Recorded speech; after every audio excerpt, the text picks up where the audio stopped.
Hey guys, Cardtropolis TCG here. Today we have a special guest. Just want to introduce yourself? Hello, I'm Orion. Orion. Orion's very good. How old are you, Orion? 12. 12. But yeah, so Orion's qualified for Pokemon Worlds 2022. So we're going to start having him do some deck profiles on the channel and some match videos. So that'll be a lot of fun. What deck profile are we doing today? We are doing Dracozolt VMAX. Nice. And what does this deck kind of aim to do? What's its main game plan? It aims to soak up a lot of damage and heal it, and then do little bits of damage and punish them for attacking. Okay, nice. All right, I guess we'll just get started. So what Pokemon are you playing? I'm playing 4 Dracozolt V and 3 Dracozolt VMAX. The V has 220 health, an electric type Pokemon. It is a basic. For 1 electric energy, it does Primeval Beak for 30 damage. Okay. During your opponent's next turn, energy cards can't be attached to your opponent's active Pokemon. Yeah, that attack seems kind of nasty. If the deck doesn't have a way to accelerate energy some other way, they kind of just get locked out, right? Yeah, it's very useful for stalling if you have a dead hand. Okay. Its second attack is Mountain Swing for 2 electric energy and 1 colorless energy. It does 180 damage, but you have to discard the top 3 cards of your own deck. Okay. Does that have any synergy with the deck? No. Not really? Not really. You're not aiming to use it that much. If you have to use it, you have to use it, but you're not aiming to use it at all. Okay. It has weakness to fighting, no resistance, and a retreat cost of 3, which gets a little annoying. Yeah, I see you're not playing any air balloons. Yeah, but I also see you're not playing any switches at all, so just kind of set him out there, and if he dies, I guess. Yep. Dracozolt VMAX. It evolves from Dracozolt V. It has 330 hit points. It is an electric type Pokemon as well. Its first attack is Spark Trap for 1 electric energy, and it does 60 damage. During your opponent's next turn, if this Pokemon is damaged by the defending Pokemon's attacks, and even if this Pokemon is knocked out, put 12 damage counters on the opponent's active Pokemon. Nice. So that's the main attack you're going to be using with games in games with this. That's where your small damage comes from and your damage when they hit you. But that's why you play a bunch of healing cards, so you can soak up damage and continue to just stall and continue to stall and get revenge for damage. I forgot the correct word for it. No, that's okay. What's the last attack? Max Impact for 1 electric energy and 3 colorless energy. It does 200 damage, and that's it. Okay. So you said you've been playing this online. Have you ever used that attack? Yes, but it's generally because it's a long game and they're just stuck. I would think it would be kind of hard to use that attack if you're using Cheryl, because both of these only having, the main attack you're using is just 1 energy. Using a Cheryl and then just attaching another energy seems pretty good. It's very powerful. Yeah. Okay, and that's it for Pokemon. Any reason why you're not playing, 4 Dracozolt? Not really. Well, because, if 2 of them get knocked out, then that's 6 prizes, so you wouldn't ever need a 3rd or a 4th one. The 3rd one is just if you prize 1. Yeah, if you prize 1, and if you get a 3rd one out during an actual game, you can kind of heal swap. Yeah, you can heal swap. It's hard to retreat, though. Yeah, it's really hard to retreat. So that makes sense. Would you ever... No, you probably want 4 Dracozolt V just because you don't want to mulligan too many times. Yeah. What's the most you've mulliganed with this deck online so far? It's an average of 2, which is pretty surprising. That is pretty good. 4 Pokemon. Yeah.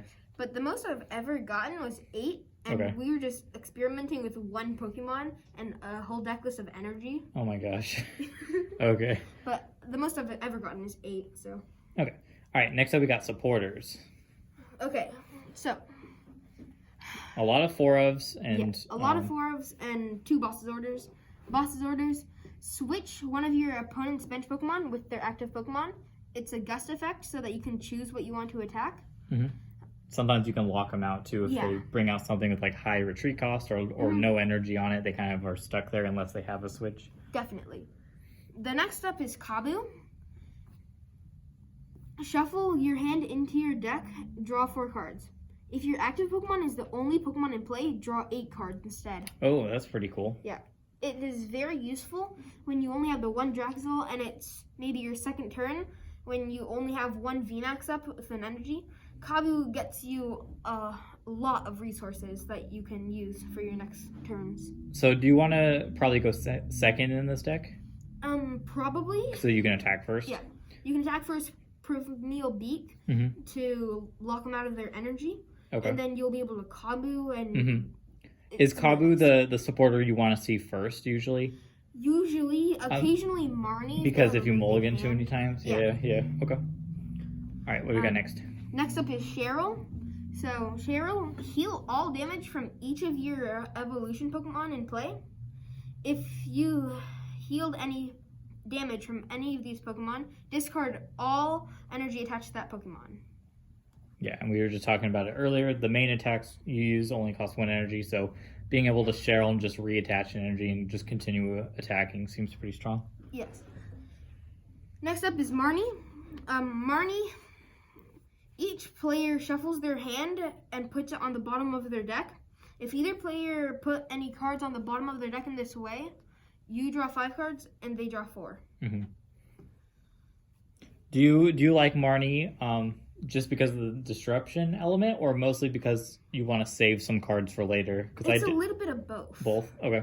Yeah, because like if you Kabu into a hand full of resources but you can't use any of them, like it's a bunch of healing cards. Yeah.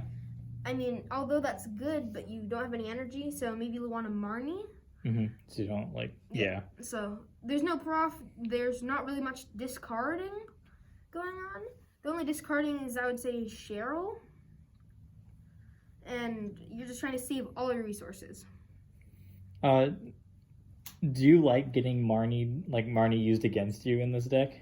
It's not bad, but it's not great. Okay, because this kind of reminds me of like the old Guardian decks. It looks almost identical, where you have a very low Pokemon count, you have a stadium that negates abilities, and then you have a lot of healing stuff. So it looks very similar. Yes. All right, next up we got items. Yeah. So we have 2 tool cards at the very bottom. We got Big Charm. With the Pokemon that this card is attached to gets 30 more health. Yeah, that seems funny.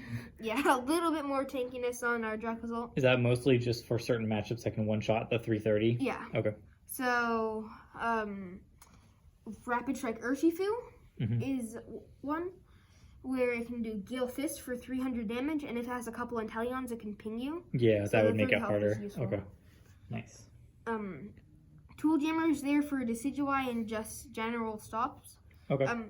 The attack on Spark Trap, where it does 12 damage counters on them when they attack you, actually gets through Decidueye's ability. But they play Big Parasol on Decidueye, which stops all effects of attacks. So Tool Jammer blocks that out, so making the Decidueye matchup winnable. Okay. Next up from there is Palpad. Palpad, shuffle up to 2 supporters from your discard pile into your deck.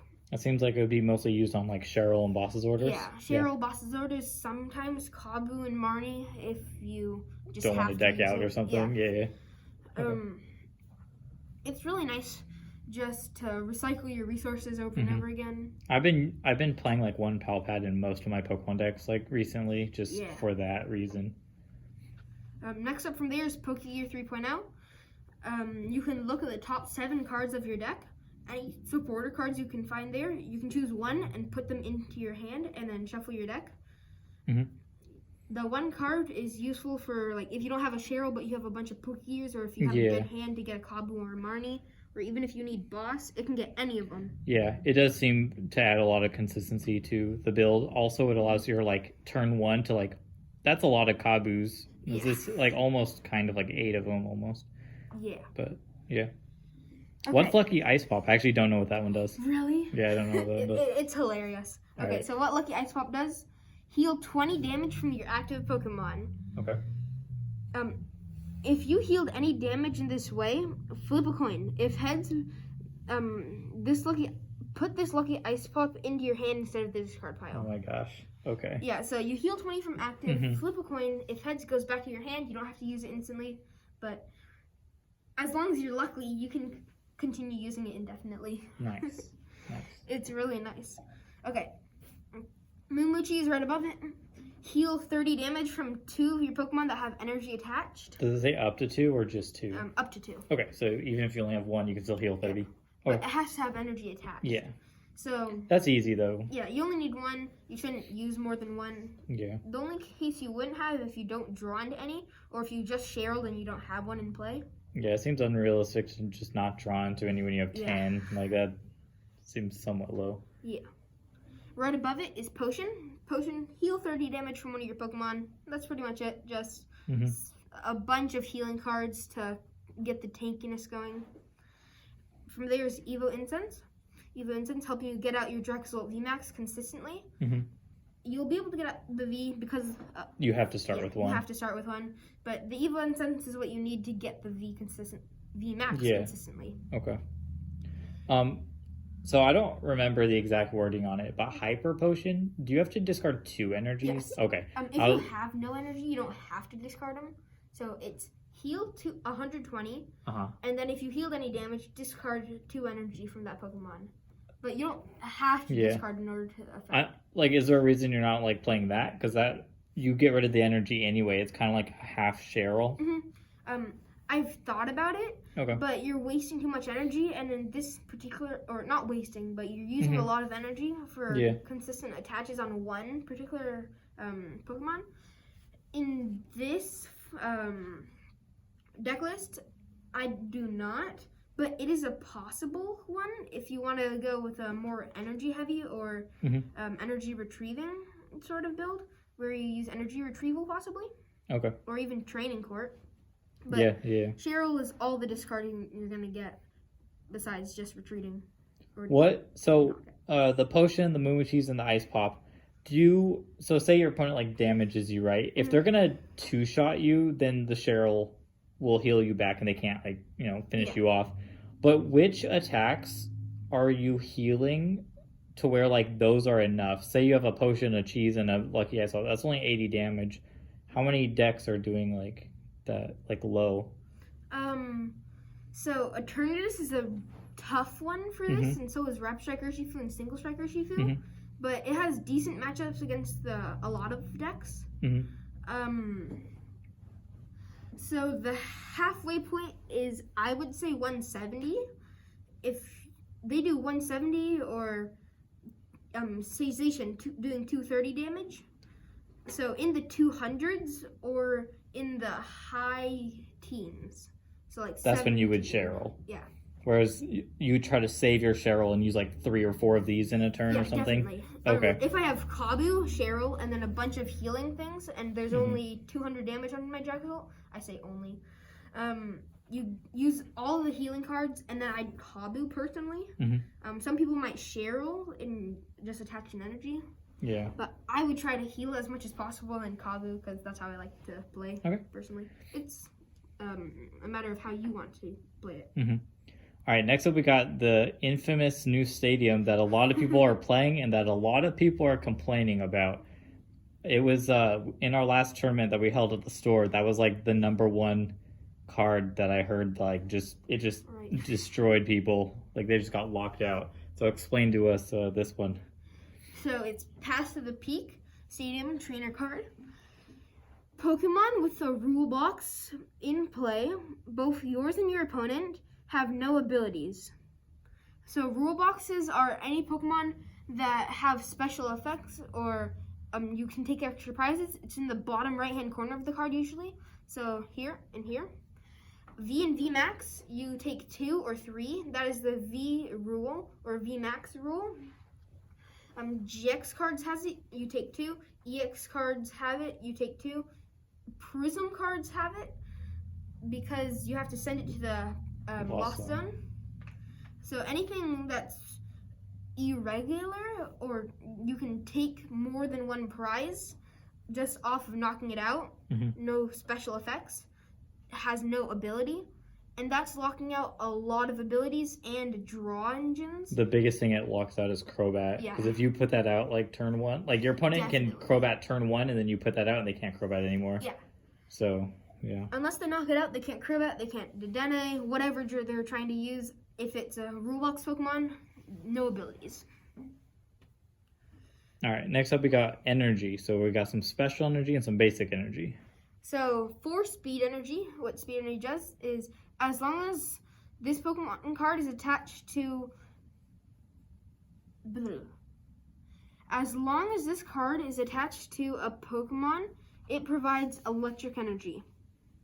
When you attach this card to an electric Pokemon, draw 2 cards. Just some extra draw power. Yeah. Extra draw power energy. And it doesn't cost anything because you're not like searching for basic energies or getting back basic energies. Yeah, so it just continues. it's basically free. The only downside to that would be I could get Fan of Waves, but all your attacks cost 1 energy, so it doesn't really matter. It does not matter. Use Crushing Hammer. You can share for free now, and you can attach anyway. Down from there is 6 energy. You're playing a decent amount of energy for a deck that only needs 1 energy. But it's mostly because of Cheryl. Yeah, mostly because of Cheryl. And because you're kind of... So the Primeval Beak attack, like how important is that to... If you're going second and you're attacking first, how important is it to start attacking? It is not too important. You can sometimes skip over that step, or it's not really even a skip step. So if you go first, you won't want to do that. Yeah, you Obviously, can't. you can't attack. What am I Yeah. saying? If you go second, it depends on what deck you're going against. Okay. Sometimes you want a certain Pokemon in the active, and you want to Primeval Beak, or maybe you don't want something like a Zacian in the active. You'll still Primeval Beak. I'd be very worried if I was going second with this deck against the Zacian deck, because I feel like if you don't get a second Dracozolt out, they have a pretty high chance of attacking their turn too, and they can one-shot you. Yeah, that is the getting killed from the Dracozolt V when you don't have the VMAX up yet. Is the probably #1 cause for losses in my opinion. Okay, so do you think the Zacian matchup in general is tough? Zacian matchup in general is favorable in my opinion. Favorable, okay. Yeah. The only rough part that you have is the Dracozolt V. Other than that, you're in a really good position. Because they can't ever one-shot you, so you kind of just keep healing. They can't one-shot Dracozolt VMAX, and as long as you keep your health under 100 damage, they can't one-shot you. Or even if you have Big Charm, as long as you keep it under 130 health, they can't one-shot you. If they're playing the Zacian Ludicolo version, do you think that is a bad matchup? Because then you're kind of reliant on your Big Charm. Yeah, you only play 1 Big Charm. That is a very tough matchup if they're playing Ludicolo, but I really haven't seen it around that much. Yeah, that's the one I built, but everyone else is playing the Sobble line because it's more consistent for sure. Okay. But you've liked the deck so far? Yeah, I've really, really liked the deck so far. How many games do you think you've played with it? Probably around 20 or so. What do you think your win rate is? Like 13. Maybe. Okay, so about 60%. That's pretty good. That's actually pretty normal for that kind of thing, being good. Yeah. But and that's mostly because of Urshifus. Yes, you have a terrible Urshifu matchup. Yeah, because they have weakness. Yeah, I was almost about to beat an Eternatus, but they played Galarian Moltres, and Galarian Moltres just devastates this. Okay. But yeah. The deck looks really fun. Hopefully we'll get some matches in with it and everything. But thank you guys for watching. I hope you guys enjoyed. All right. Bye.